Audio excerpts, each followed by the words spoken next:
এই ভিডিওতে আমরা এসএসসি ইংলিশ সেকেন্ড পেপারের ৩ নং প্রশ্নের উত্তর দেওয়ার পদ্ধতি নিয়ে আলোচনা করব, যেখানে থাকে রাইট ফর্ম অফ ভার্বস। তোমাদেরকে ভিডিওর শেষে একটা সিক্রেট দেখাবো, যেটা দেখলে তোমাদেরকে এখানে 10-এ 10 পাওয়া কেউ আটকাতে পারবে না। তো ফার্স্টে চলো আমরা এখানে যে রুলসগুলো আছে সেগুলো আমরা দেখে নিই। তার আগে দেখে নাও এই প্রশ্নের উত্তরে সম্পূর্ণ নাম্বার পেতে হলে কি কি কাজ তোমাদের করতে হবে। 3টা কাজ করতে হবে। প্রথমেই এখন আমরা যে রুলসগুলো পড়াবো সেগুলো ভালো করে পড়তে হবে।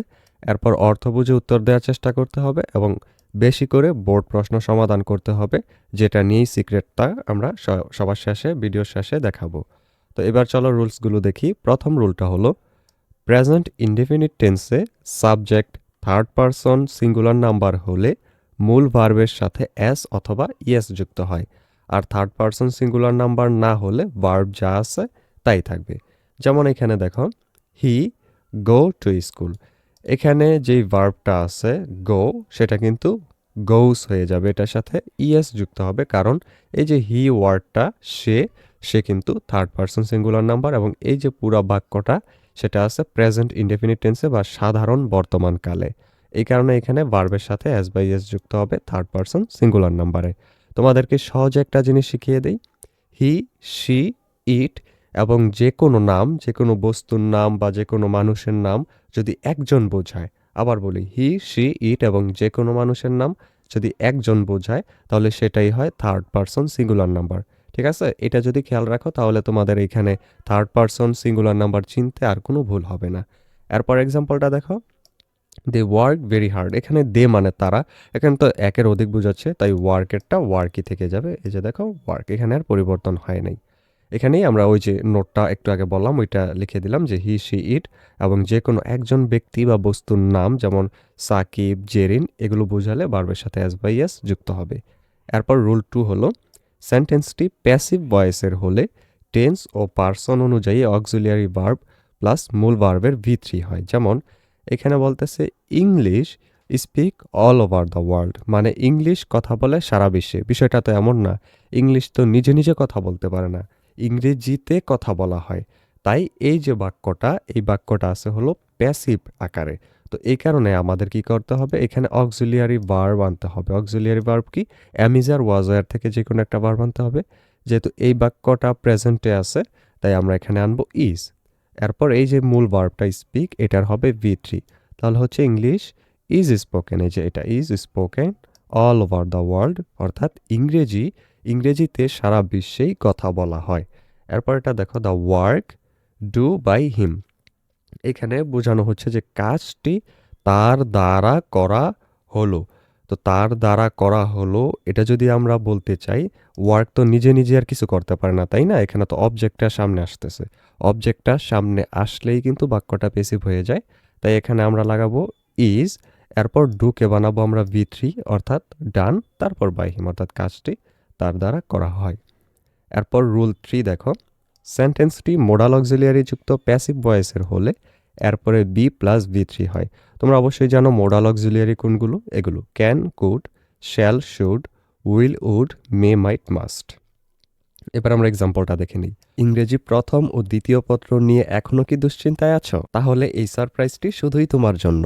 আমি তোমাদের জন্য তৈরি করেছি এসএসসি ইংরেজি A+ গ্যারান্টি ডকুমেন্ট, যেখানে রাইটিং পার্টের এমন শর্টকাট আছে যে মাত্র একটি ফরম্যাট শিখেই তুমি যে কোনো প্যারাগ্রাফ, ইমেল, লেটার বা ডায়লগ লিখে ফেলতে পারবে। সাথে থাকছে প্রতিটি গ্রামার রুলসের সহজ অর্থ ও উদাহরণ। সবচেয়ে বড় যে আকর্ষণটি সেটি হলো প্রতিটি টপিকের 20টি করে বোর্ড প্রশ্ন সমাধান, যেখানে আমি লাইন বাই লাইন অনুবাদ এবং কেন এই উত্তরটি হলো তার কারণ বুঝিয়ে দিয়েছি। এমনকি ইংরেজি প্রথম পত্রের প্যাসেজের ঠিক কোথা থেকে উত্তরটি হলো তাও মার্ক করে দেওয়া হয়েছে।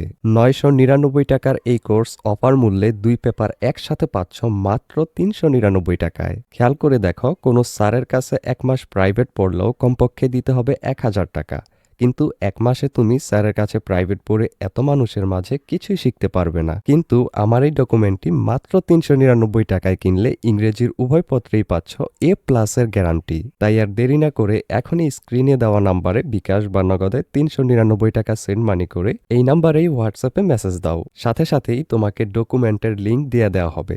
নিশ্চিত A+ এর প্রস্তুতি শুরু হোক আজই। আরও বিস্তারিত জানতে ডেসক্রিপশনে দেওয়া লিঙ্কে ক্লিক করে পুরো ভিডিওটি দেখে নিতে পারো। এবার চলো চলো ভিডিওতে ফেরা যাক। দ্য টাস্ক ক্যানের পরে দেখো আছে কমপ্লিট। তো এখানে এই যে পুরো বাক্যটা সেটা আছে কিসে? অবশ্যই প্যাসিভ সেন্টেন্সে। কেন? এই যে দ্য টাস্ক এটা কিন্তু অবজেক্ট, মানে কাজ জিনিসটা আগে আসবে। কাজ কেউ করছে, এই যে অ্যাক্টিভ একটা ব্যাপার, কেউ করছে কোনো সাবজেক্ট কিন্তু সামনে আসবে না। তাহলেই তোমরা বুঝে নিবে এটা হলো প্যাসিভে আছে। তো এবার যেহেতু দ্য টাস্ক বা কাজটা নিজে নিজে কিছু করতে পারে না, কাজটাকে করা হয়, তাই এই যে ক্যানের পরে কি দিব? বি দিব। তারপর মূল ভার্বের সাথে ইডি যুক্ত করব, অর্থাৎ এটাকে আমরা পাস্ট পার্টিসিপলে নিয়ে যাব, যেটা হলো V3। এই যে বি কমপ্লিটেড দিব এখানে। এরপরেরটা হলো দ্য রেজাল্ট মে। এখানে মে একটা মোডাল অক্সিলিয়ারি, এই যে আমরা দেখলাম এখানে কোথায়, এই যে মে। এবার মেয়ের পরে আবার দেব বি, তারপর এই যে পাবলিশের V3 করব, পাবলিশড, তাহলে হবে বি পাবলিশড। এরপর রুল 4 দেখো, সেন্টেন্সে দুটি ভার্ব থাকলে পরবর্তী ভার্বটির সাথে সরাসরি আইএনজি যুক্ত হয়। যেমন I saw him draw a picture. এখানে যে ভার্বটা আছে ড্র, এটাকে আমরা কি বানাবো? ড্রয়িং বানাবো। কেন? এই যে দেখো এখানে একটা ভার্ব কিন্তু আগে আসেই, হ্যাঁ। যদি একটা ভার্বের পরে আবার আরও একটা ভার্ব চলে আসে তখন সেটাকে আইএনজি যুক্ত করতে হয়। এরপরেরটা হি স্টার্টস, এখানে স্টার্ট নিজে একটা ভার্ব, এরপরে যখন আরও একটা ভার্ব আসবে এটাকে আইএনজি যুক্ত করতে হবে। যেমন স্টাডিকে আমরা বানাবো স্টাডিং এটা। এরপর রুল 5, সকল প্রেপোজিশনের পরে ভার্বের সাথে আইএনজি যুক্ত হয়, তবে টু এর পরে ভার্ব ওয়ান বসে। এখানে প্রেপোজিশন কি সেটা কিন্তু আমাদের আগে দেখতে হবে। প্রেপোজিশন হলো এই যে এগুলো: on, off, in, with, by, for, from, at, into, after, before, without, against, to, etcetera. এই যে টুটা দেখতেছো তোমরা, এই টুটা হলো আমার একটা প্রেপোজিশন যেটার পরে শুধু ভার্বের V1 বসবে। এটা ছাড়া বাকি যতগুলো এখানে দেখতেছো এই যে এই সবগুলো প্রেপোজিশনের পরে ভার্বের হবে আইএনজি, এটা কিন্তু খেয়াল রাখতে হবে। এবার দেখো আমরা একটা এক্সাম্পল দেখি। I stopped thinking of. তো অফ কিন্তু দেখতেছো, অফ একটা প্রেপোজিশন, এখানে আমরা দেখলাম এই যে অফ কিন্তু কোথায় আছে, এই যে অফ দ্বিতীয়টা। এবার তাহলে আমরা সরাসরি ডু এর সাথে আইএনজি যোগ করে দিব, এই যে ডুইং হয়ে গেল। এরপরটা দেখো এখানে ইন কিন্তু একটা প্রেপোজিশন এই যে পাইলাম। তো এই প্রেপোজিশনগুলো তোমরা মুখস্থ করে ফেলবে, খুবই সহজ, হালকা একটু 2-3 বার পড়লেই দেখবা মুখস্থ হয়ে গেছে। তো ইনের পরে পাসের আইএনজি যোগ করে দেব, পাসিং হয়ে যাবে, শেষ। এরপর দেখো রুল 6, সেন্টেন্সে অতীত নির্দেশক শব্দ যেমন yesterday, ago, long since, long ago, once upon, last night ইত্যাদি থাকলে পাস্ট ইনডেফিনিট টেন্স হয় এবং প্যাসেজটি পাস্টের হয়ে ঘটনাকে বর্ণনা করে। যেমন হি কাম হোম ইয়েস্টারডে, এখানে কাম যেই ওয়ার্ডটা এটা কিন্তু কেম হয়ে যাবে। কেন? এই যে দেখো ইয়েস্টারডে গতকাল নিয়ে এখানে কথা হচ্ছে, যেহেতু গতকাল নিয়ে কথা হচ্ছে তাহলে মূল ভার্বটা কি হয়ে যাবে? অতীতকালের হয়ে যাবে। তাহলে কামের V2 কি, পাস্ট টেন্স কি? সেটা হলো কেম। তাহলে আমরা এখানে দিয়ে দিলাম কামকে কেম করে দিলাম। এরপর গুরুত্বপূর্ণ আরও কিছু রুলস আছে, সেগুলো চলো দেখে নিই, খুবই সহজ, এখানে প্যারা নেওয়ার কোনো দরকার নেই। 1 নাম্বারটা হলো রাইট ফর্ম অফ ভার্বসে কোথাও ব্রেকেটে যদি বি থাকে তাহলে সেই শূন্যস্থানে বি পরিবর্তিত হয়ে এমিজ আর ওয়াজ আর যে কোনো একটি ব্যবহৃত হয়। ঠিক আছে? তোমরা দেখবা বক্সের মধ্যে যেই ভার্বটা দেয়া থাকবে সেখানে বি দেয়া থাকবে অনেক জায়গায়, শুধু বি। যদি শুধু বি থাকে তার মানে বুঝবা কোনো একটা জায়গায় খালি করে গিয়ে এম অথবা ইজ অথবা আর অথবা ওয়াজ অথবা ওয়ার, এই 5টা থেকে যে কোনো একটা বসবে।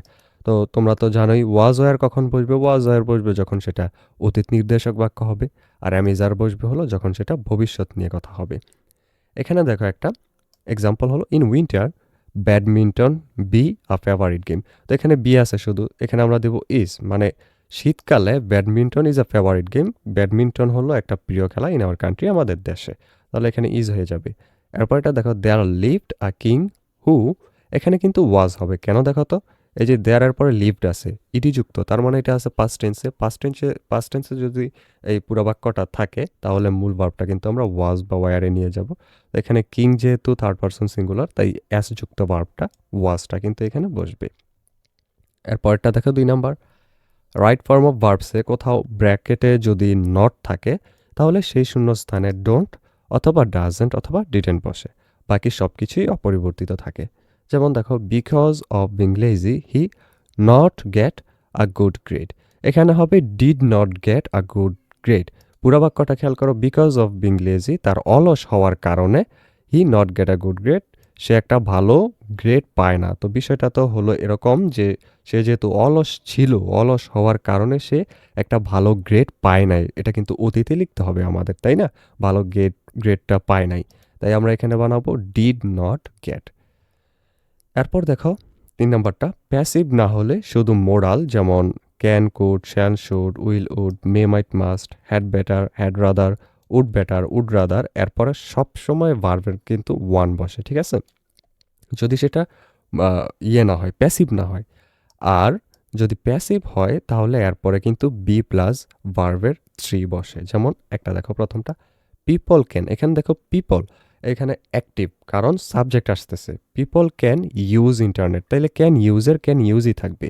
To communicate with the world, যে মানুষ ইন্টারনেট ব্যবহার করতে পারে সারা বিশ্বে যোগাযোগ করার জন্য। এরপরটা দেখো ইন্টারনেট ক্যান, এখানে মূল কথাটাই হচ্ছে ইন্টারনেট নিয়ে। ইন্টারনেট কিন্তু একটা অবজেক্ট, তাই না? তো ইন্টারনেট নিজে তো কিছু করতে পারে না। তো এখন আমাদের কি লিখতে হবে, এখানে ক্যানের পরে বি দিতে হবে, তারপরে এই যে ভার্ব ইউজকে করতে হবে V3, অর্থাৎ ইন্টারনেট ক্যান বি ইউজড, ইন্টারনেটকে ব্যবহার করা হয় টু কমিউনিকেট, যোগাযোগ করতে, উইথ দ্য ওয়ার্ল্ড, পৃথিবীর সাথে, বাই পিপল, মানুষের দ্বারা। এরপরেরটা দেখো, ওয়াইলের পর সরাসরি ভার্ব আসলে তার সাথে আইএনজি যুক্ত হয়, তবে ওয়াইল প্লাস সাবজেক্ট থাকলে এরপরে ওয়াজ বা ওয়ার প্লাস ভার্বের আইএনজি যুক্ত হয়। চলো আমরা এক্সাম্পল দেখি। দেখো এখানে বলছে ওয়াইল ক্রস, ওয়াইলের পরে সরাসরি ভার্ব চলে আসছে, তাহলে কি করব, আমরা আইএনজি করে দেবো, এই যে প্রথম কথা যেটা সেটা, তাহলে আমরা লিখব ক্রসিং। এরপরটা দেখো, টিচার এন্টার্ড দ্য রুম ওয়াইল হি, এখানে দেখো ওয়াইলের পরে কিন্তু সাবজেক্ট আসতেছে, তাহলে ওয়াইল প্লাস সাবজেক্ট যদি থাকে আমাদের কি করতে হয়, ওয়াজ বা ওয়ার প্লাস ভার্বের আইএনজি করতে হয়। তো হি কি, হি হলো থার্ড পারসন সিঙ্গুলার, তাহলে এখানে হবে ওয়াজ, তারপর স্লিপের সাথে আইএনজি, তাহলে অ্যান্সারটা হচ্ছে ওয়াজ স্লিপিং। এরপর 5 নম্বরটা দেখো, অ্যান্ড, অর, বাট, এই কনজাংশনগুলোর ঠিক আগে পরে সাধারণত ভার্বের একই ফর্ম ব্যবহৃত হয়। যেমন from the birth our parents are nursing and bringing up, এখানে দেখো অ্যান্ডের আগে যেই ভার্বটা ছিল না, ওইটা ছিল আইএনজি যুক্ত, এই যে, তাহলে পরের ভার্বটাও আইএনজি যুক্ত করতে হবে, এই যে ব্রিঙ্গিং করলাম আমরা। এরপরটা দেখো, he told to do, or, এখানে ডাই হবে কেন, অরের আগে যে ওয়ার্ডটা ছিল ডু, সেটা ছিল প্রেজেন্ট ফর্মে, তারপরেরটাও প্রেজেন্ট ফর্মেই থাকবে, এই যে ডাই দিলাম। এরপরটা দেখো, he attended the meeting late but, এখানে এই যে মূল ভার্বটা ছিল অ্যাটেন্ডেড ইডি যুক্ত, অর্থাৎ পাস্টে আছে, তাহলে বাটের পরে যেই ওয়ার্ডটা থাকবে ভার্ব লিভ, এটাও V2 তে চলে যাবে, তাহলে হবে লেফট, লিভের V2 হলো লেফট।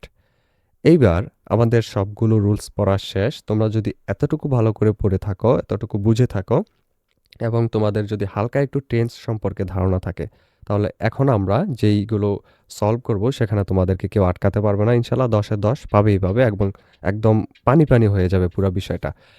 এবার ফার্স্টে আমরা যেটা সলিউশন করব সেটা হলো ইবনে তাইমিয়া স্কুল অ্যান্ড কলেজ কুমিল্লা 2024।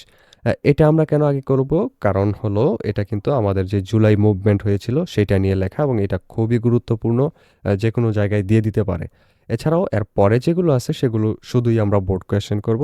এটা হলো এটা চলো আমরা আগে করে নিই, এটা খুবই গুরুত্বপূর্ণ। তাই প্রথমে কিন্তু তোমরা এই যে এখানে যে ওয়ার্ডগুলো সেগুলো খুব ভালো করে পড়ে নিবে, তারপর আমরা কিন্তু এটা সলভ করব। তাহলে এখানে আমাদের কোন জায়গায় কোনটা বসবে ওয়ার্ড সেটা বুঝতে সুবিধা হবে, তাই আগে কিন্তু বক্সে থাকা ওয়ার্ডগুলো ভালো করে পড়ে নিবে। এবং দেখো তোমাদের জন্য যে সিক্রেটটা বলেছিলাম, সেই সিক্রেটটা হলো এটা, যে প্রতিটা লাইনের মধ্যে যেই উত্তরটা বসছে আমরা সেটার অনুবাদ দেওয়ার পাশাপাশি কারণটাও লিখে দিয়েছি, যে ওইখানে এই উত্তরটাই কেন বসলো, ঠিক আছে? এটা হলো সিক্রেট। এবং এরকম শুধু একটা নয়, 20টা প্লাস তোমাদেরকে এরকম করে কারণ সহ লিখে দিয়েছি, যেটার ডকুমেন্টের লিঙ্ক আমরা ডেসক্রিপশনে দিয়ে দেবো। তোমরা এই ভিডিওটা দেখার পর ওইটা যদি একবার পড়ে নাও, তাহলে এখানে যেই 22টার মতো প্রশ্ন আমরা দিয়ে দিচ্ছি, 22টা প্রশ্ন, এই 22টা যদি তোমরা শুধু বাড়িতে পড়ো, তাহলে কারণ সহ, এই যে কারণ কিন্তু আমরা প্রতিটা দিয়ে দিয়েছি, তাহলে তোমাকে এখানে 10 পাওয়া, 10-এ 10 পাওয়া পৃথিবীর কেউ ইনশাল্লাহ আটকাতে পারবে না। তো চলো আমরা এবার এটা শুরু করি। আর এই যে সিক্রেটটা বললাম, এটা তুমি অবশ্যই নিজে পড়ে তোমার ফ্রেন্ডদেরকেও শেয়ার করে দিতে পারো। এই যে দেখো, ইট ওয়াজ জুলাই 2024, এটি ছিল 2024 সালের জুলাই মাস। The students movement for quota reform started. Quota সংস্কারের জন্য শিক্ষার্থীদের আন্দোলন শুরু হয়েছিল। এখানে এর মধ্যে যেই ভার্বটা ব্যবহৃত হয়েছে সেটা হলো স্টার্টেড। ঘটনাটি, এটা বসার কারণটা বলতেছি, ঘটনাটি অতীতের অর্থাৎ 2024 সালের, তাই পাস্ট ইনডিফিনিট টেন্স অনুযায়ী স্টার্টেড হয়েছে। এখানে কিন্তু আমাদের বক্সে ভার্ব দেওয়া ছিল হলো স্টার্ট, ওইটাকে আমরা ইডি যুক্ত করেছি, পাস্টে নিয়েছি। কেন? একটাই কারণ, এটা হলো 2024 সালের ঘটনা, অতীতের ঘটনা। তাই আশা করি তোমরা বুঝতে পেরেছ, যেহেতু আমরা একটু আগেই তোমাদেরকে রুলগুলো দেখিয়ে এসেছি। এরপরটা দেখো, at first the then government took it as an ordinary movement. প্রথমে তৎকালীন সরকার এটিকে একটি সাধারণ আন্দোলন হিসেবে নিয়েছিল। দেখো এখানে কিন্তু পুরো যেই ব্যাপারটা, পুরো যেই টেক্সটটা, এটা পুরোটাই অতীতকাল নিয়ে লেখা। যেহেতু অতীতকাল নিয়ে লেখা, তাই সবগুলো ভার্ব এখানে কিন্তু অতীতের দিকে টানবে। তো এখানে আগের যেই গভর্নমেন্ট ছিল সেটাকে সাধারণভাবে নিয়েছিল। তো এখানে অতীতের কাজ বোঝাতে ভার্বের পাস্ট ফর্ম টেক থেকে কিন্তু টুক বসেছে।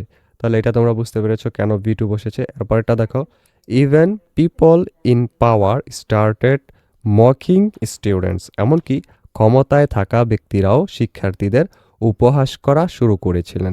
এখানে স্টার্ট ভার্বের পরে অন্য একটি ভার্ব আসলে তার সাথে আইএনজি যুক্ত হয়। আমরা কিন্তু একটু আগে দেখে এসেছি যে দুইটা ভার্ব যদি একসাথে থাকে তাহলে পরবর্তী ভার্বটা আইএনজি যুক্ত হয়ে যায়। একটু আগে কিন্তু দেখেছো তোমরা, তাহলে আশা করি এটা বুঝে ফেলেছো। এই যে স্টার্টেড, এটা একটা ভার্ব, এরপরে যে ভার্বটা ওইটাও কিন্তু একটা ভার্ব পরেরটা, তাই এটাও কিন্তু আইএনজি যুক্ত হয়ে যাবে রুলস অনুযায়ী। এরপরটা দেখো, but the students didn't lose heart. কিন্তু শিক্ষার্থীরা সাহস হারায়নি। ডিড নটের পর সবসময় ভার্বের বেস ফর্ম বসে, তাই আমরা কিন্তু এখানে লোজের লোজি বসাইছি। এরপর they began to intensify the movement, uniting all classes of people. তারা সব শ্রেণীর মানুষকে ঐক্যবদ্ধ করে আন্দোলন তীব্র করতে শুরু করলো। এখানে টু এর পর ভার্বের বেস ফর্ম ইন্টেন্সিফাই বসে, যেহেতু আমরা জানি টু হলো একটা ইনফিনিটিভ, তাই না?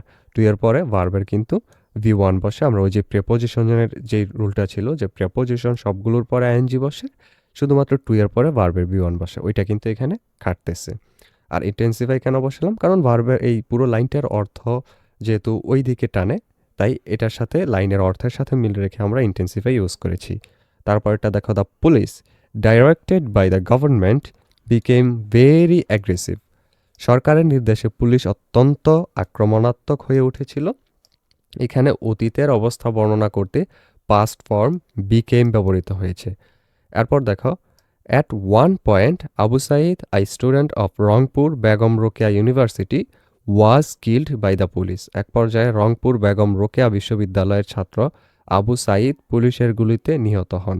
এটি প্যাসিভ ভয়েস, পুলিশের দ্বারা নিহত হয়েছে, তাই এখানে ওয়াজ কিল্ড হয়েছে। এখানে তোমরা বুঝতেই পারতেছো, মৃত্যু হত্যা তো নিজে নিজেকে করতে পারে না, তাই না? এখানে পুলিশের দ্বারা কিন্তু করা হইতেছে। এই কারণে আমরা জানি ওই যে ভার্বের আগে একটা ভার্ব আনতে হয় ওই নিয়ম অনুযায়ী প্যাসিভের, তাই আমরা এখানে ওয়াজ কিল্ড ব্যবহার করেছি। এরপর this death moved the people of home and abroad. এই মৃত্যু দেশ বিদেশের মানুষকে আন্দোলিত করেছে। এরপর এটা দেখো, during the movement Mugdho a university student was shot dead while he was serving drinking water among the protesters. আন্দোলন চলাকালীন বিশ্ববিদ্যালয়ের ছাত্র মুগ্ধ গুলিবিদ্ধ হন যখন তিনি বিক্ষোভকারীদের মাঝে খাবার পানি বিতরণ করছিলেন। এখানে প্রথমটার মধ্যে দেখো ওয়াজ শর্ট হয়েছে, ওয়াজের পরে কিন্তু ভার্ব আসলে সেটা কিন্তু ভি থ্রিতে চলে যাবে, কারণ এটা একটা প্যাসিভ ভয়েস হবে, তোমরা বুঝতেই পারতেছো। তো শর্ট, এটা ভি থ্রি হয়ে গেছে, শুটের ভি থ্রি হলো শর্ট। এরপর ওয়াইলের পর চলমান কাজ বোঝাতে কিন্তু পাস্ট কন্টিনিউয়াস টেন্স হয়, সেজন্য কিন্তু এই যে ওয়াইলের পর একটা সাবজেক্ট আসছে, সাবজেক্ট আসলেই পরে কিন্তু আবার অ্যামিজার ওয়াজার থেকে যে কোনো একটা ভার্ব দিয়ে তারপর আইএনজি করতে হয়। তো এটা অতীত যেহেতু, তাই আমরা ওয়াজ তারপর ভার্বের সাথে আইএনজি করেছি, ওয়াজ সার্ভিং। তারপর now it is our duty to work hard with a view to এর পরে অলওয়েজ আইএনজি হবে। অলওয়েজ যেই ভার্বটা হবে সেটার সাথে আইএনজি। তাইলে এই যে বিল্ডিং আর নিউ বাংলাদেশ, এখন একটি নতুন বাংলাদেশ গড়ার লক্ষ্যে কঠোর পরিশ্রম করা আমাদের দায়িত্ব। কারণটা কি? উইথ আ ভিউ টু এর পর ভার্বের সাথে আইএনজি যুক্ত হয়, এটা আগেই বলে দিয়েছি। এরপর দেখো এখানে ঢাকা বোর্ড 2024 এরকম মোট 22টা বোর্ডের কিন্তু এরকম কারণ সহ আমরা উত্তর লিখে দিয়েছি। তোমরা ডকুমেন্টটা ডেসক্রিপশনে লিঙ্কে পেয়ে যাবে, সেখান থেকে পুরোটা পড়ে নিতে পারো। পরবর্তীতে আমরা তোমাদের 4 নং এর মধ্যে যে কোয়েশ্চেনগুলো আসে সেগুলোর উত্তর নিয়ে আলোচনা করব, কিভাবে দিবে টেকনিকগুলো দেখাবো এবং এরকম ডকুমেন্ট ওইটারও দিয়ে দেব। সেই ভিডিওটা পেতে হলে চ্যানেলটিকে সাবস্ক্রাইব করে রেখো।